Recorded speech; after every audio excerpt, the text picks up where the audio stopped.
Gunnar, we were just listening to Kalani, and after every loss that I can remember, he always takes it on himself. As a coach, I need to get the players ready. I need to make sure the team's ready. In a team game where everybody has responsibility, where does personal accountability come in? Because he obviously thinks it's a big deal for him. How do you guys view that? I mean, in the team game, everybody's responsible for their own, for their own job, and we see it if one of our boys makes a mistake, then it's our job to step up and help cover that mistake. So really, it just falls on everybody. It's we win as a team, we lose as a team. So we're not pointing any fingers at anybody.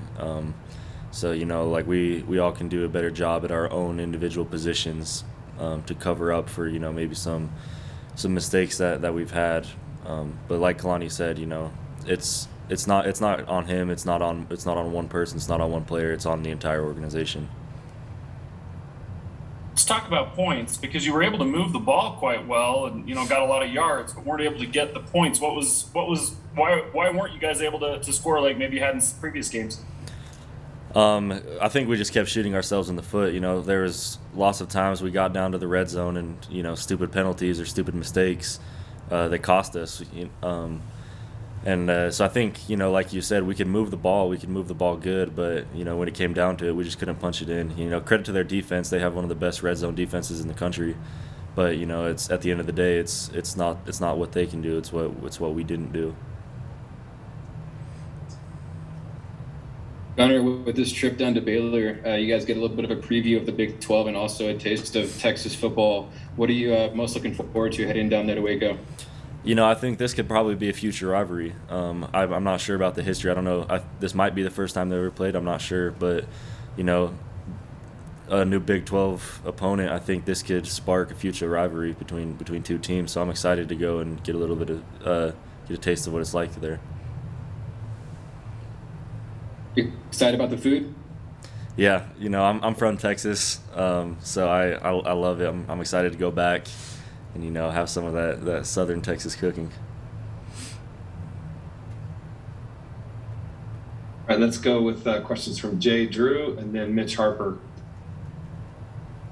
Hey, Gunnar, I know it's kind of hard to keep everything in perspective after a loss, but if, before the season, if someone had said you guys are going to start 5-1, you're going to knock off some Power 5 teams, would you have taken that? And just what do you think the progress of the team has been through 6 games? Yeah, I mean, obviously everybody wants to be undefeated. Everybody wants to be, the best team in the country. But I think this team's in a good spot.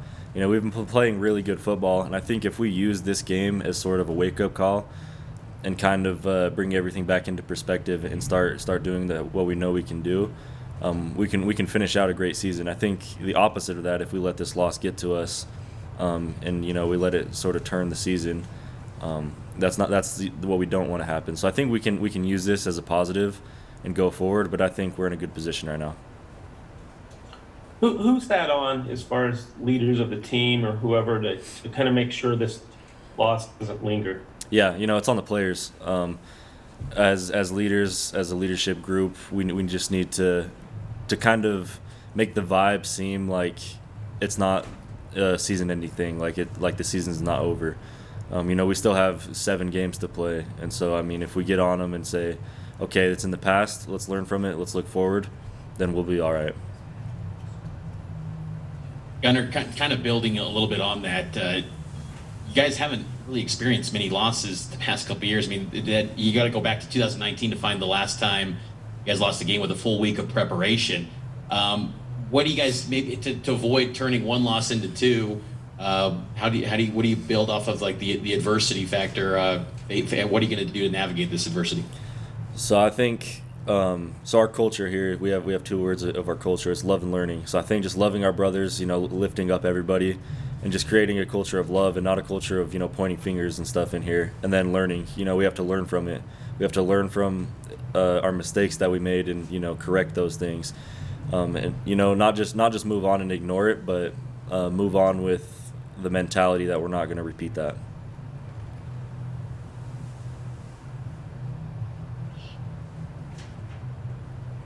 Mitch, do you have a follow-up question?